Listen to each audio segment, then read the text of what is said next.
Truth is, I sold my house. My brother-in-law, Kevin, said. My husband and I were shocked, stunned into silence. The person most shocked of all was my mother-in-law. Why? Why would you do such a thing? Weren't you supposed to come pick me up? My mother-in-law was visibly upset, confronting Kevin. Calm down. Kevin tried to pacify her and started to explain why he did it. My name is Sandra. I do remote work with my husband Robert. The peaceful work environment, where we could take breaks whenever we wanted, satisfied both of us. Then my mother-in-law came to live with us. We were financially stable, so we didn't have any complaints. But, why aren't you two going out to work? My mother-in-law would look at us disapprovingly as she said this. I felt exhausted at her words, as if the same thing was starting all over again. When my mother-in-law first questioned us like this, we explained that we were working remotely. But, aren't you just playing around? I've told Robert the same thing. Are you listening? When will you two start working properly? Aren't you thinking about your future life? My mother-in-law refused to understand our job. I'm so worried. I wonder if I made a mistake coming to this house. I should have gone to Kevin's house. She would often sigh and say this. The Kevin she mentioned is Robert's brother. He has married a wealthy woman named Carol, who he found somewhere, and now he seems to be living off her wealth. My mother-in-law wasn't informed about this. Kevin asked us not to tell her.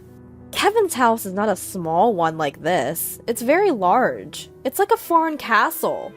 Well, I'm planning to move to Kevin's house eventually, which will become my house. My mother-in-law would say this, waiting for Kevin to come get her. We knew that the day would never come when Kevin and his wife would come to pick her up. That's because Robert once suggested to his brother, who his mother dotes on, that she could live with him. However, Kevin refused to live with his mother. So, we ended up living together. And even though we were called unemployed for doing remote work, we resigned ourselves to the fact that that's just how she is. But an incident occurred that made it impossible for us to continue tolerating it.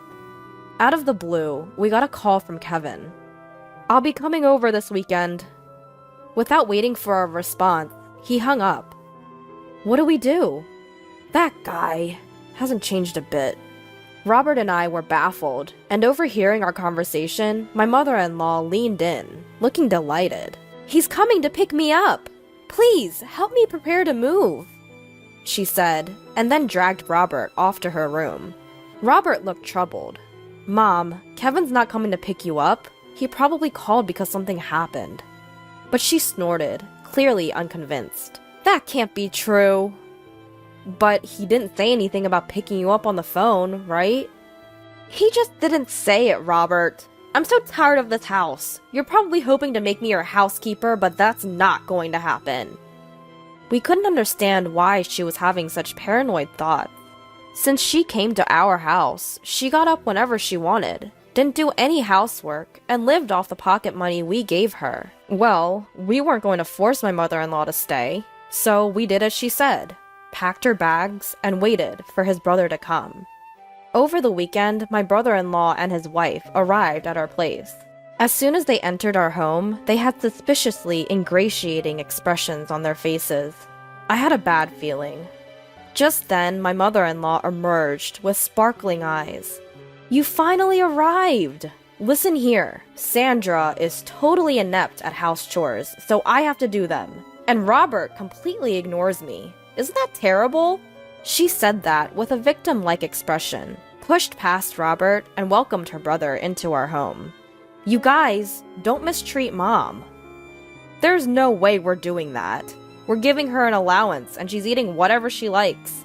Plus, Sandra is handling the house chores, Robert said, with a complicated expression on his face, but his brother just looked suspicious. Robert has always been a bit clueless, probably treating Mom badly without even realizing. And it seems Sandra isn't the considerate type. That's right! Kevin really understands me. Hearing this conversation, Robert and I couldn't help but scowl. Despite this, we decided to entertain our guests and led the couple to the living room. We all sat around the living room table, with Robert and me on one side and the couple on the other. "Now, what are you sitting around for? Serve the tea!" "Huh? I thought you were going to make the tea, mother-in-law."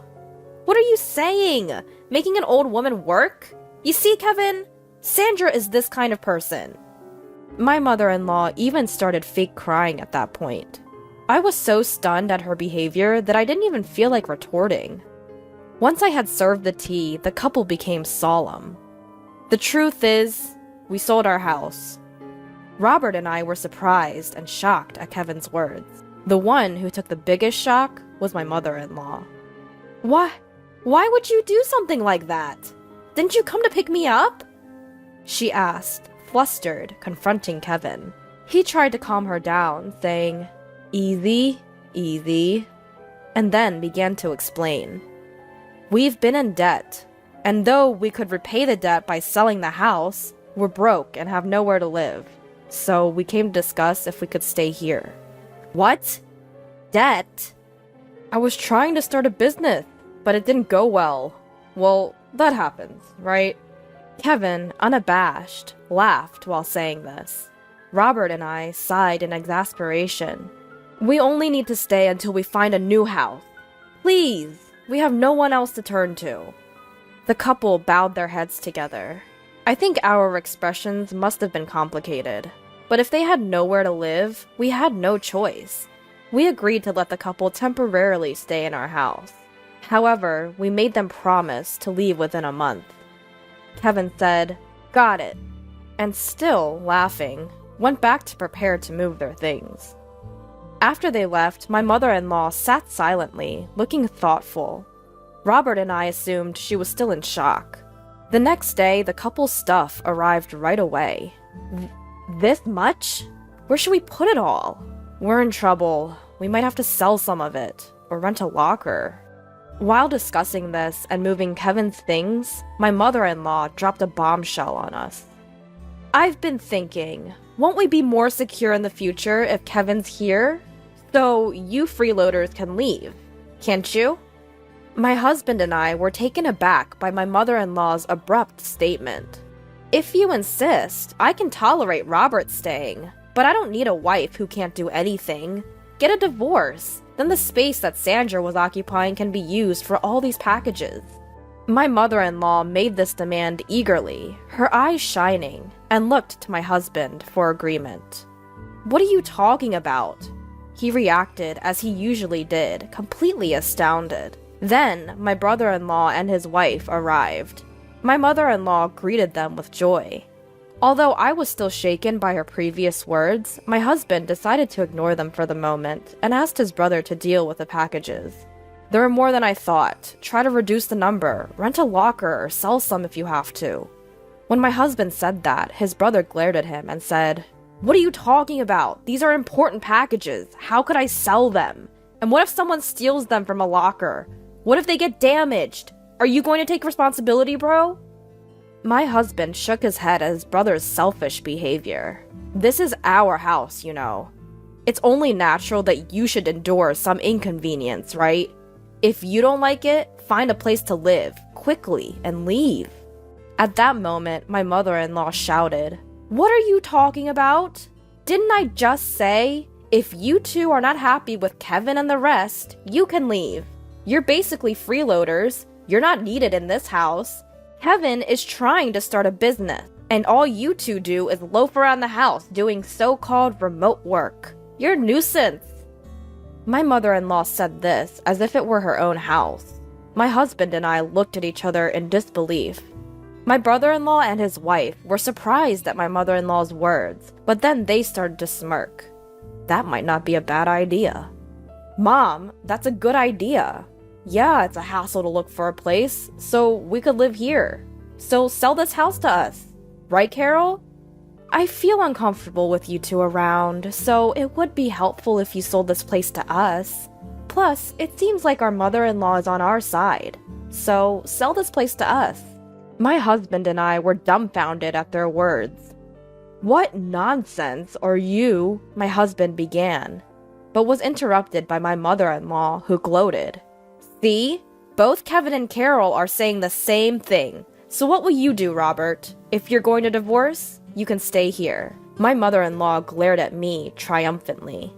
I braced myself to retaliate, but my husband spoke first. Don't you just say whatever you want? Why does Sandra have to leave? My husband was red in the face with anger, raising his voice. Don't shout like that. It's better without a burden around, isn't it? My mother-in-law retorted, but my husband responded in an exasperated tone. You don't understand anything. This is Sandra's house. At my husband's words, my mother-in-law and brother-in-law and his wife gasped. My husband started speaking up to them, adding to the tension. This is the house that Sandra bought for our life together. What? What are you saying? Isn't it the husband's job to buy the house? There's no such rule. Moreover, Sandra covers all of Mom's allowance and living expenses. Sandra said she'd take on that burden because your pension is minimal, and it would be difficult for you to have financial freedom with just that. Robert was glaring at his mother-in-law with an intense expression. Despite this, my mother-in-law seemed to disbelieve, looking at me and snickering in disbelief.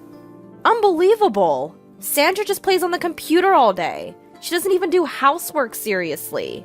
Wasn't my allowance coming out of my pension? Otherwise, there's no way Sandra could afford to give me $500 a month.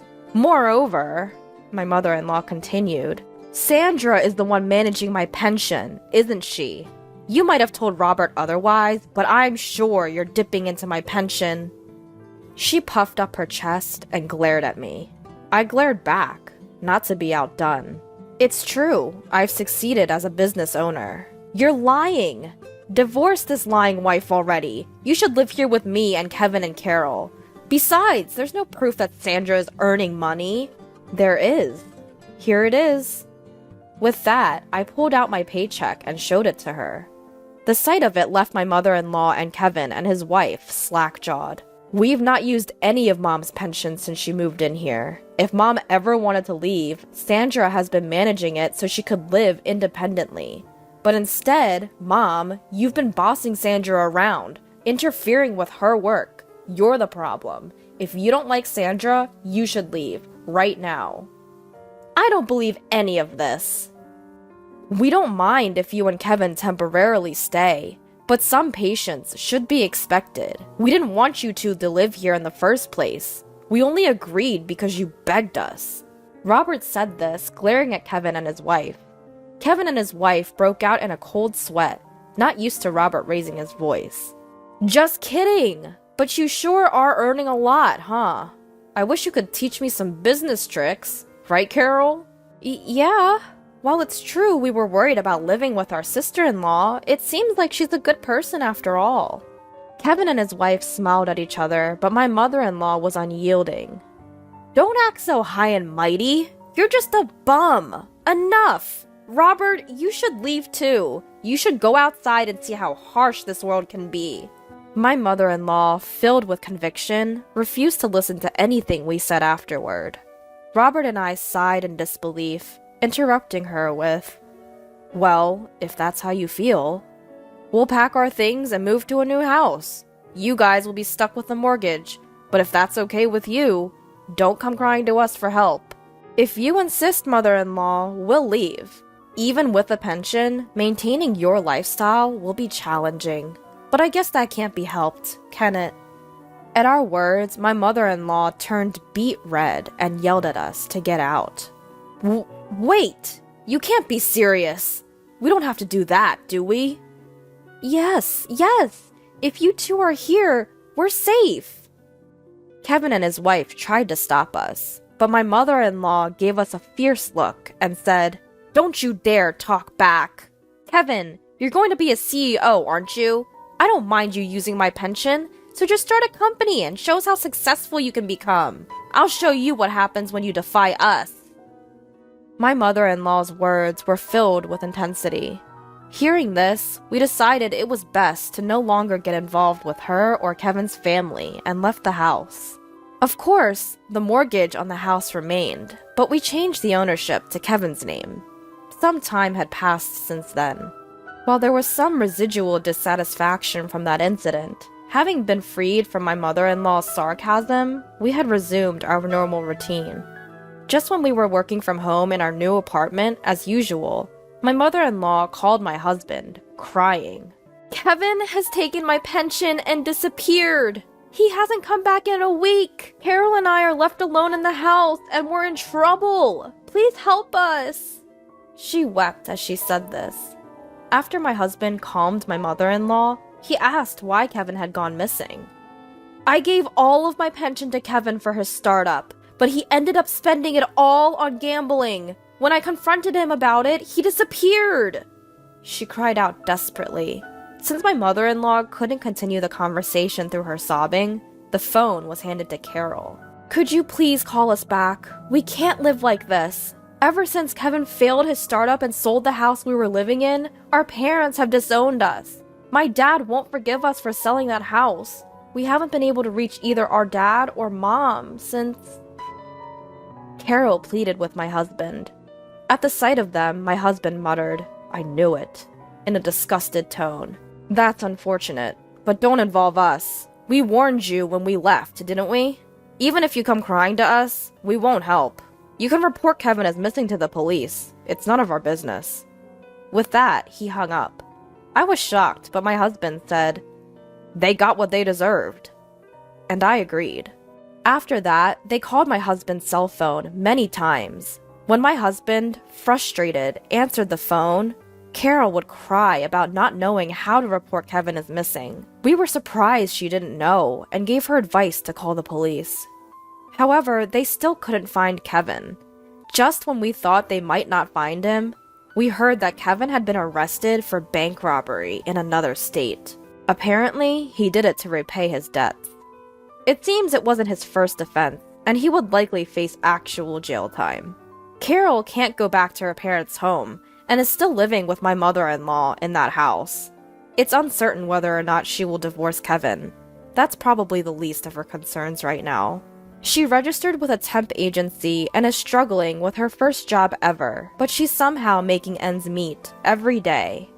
As for my mother-in-law, Kevin took all of her pension, and now she has to repay his debt. She has also started working part-time to repay the debt. My husband and I expressed sympathy for my mother-in-law and sister-in-law's family, but we have made it clear that we have no intention of helping them, and we have cut off all communication. They must be tasting the harsh realities of life that my mother-in-law always talked about. Despite the changes since my mother-in-law moved in with us, my husband and I are glad that we have returned to our peaceful days.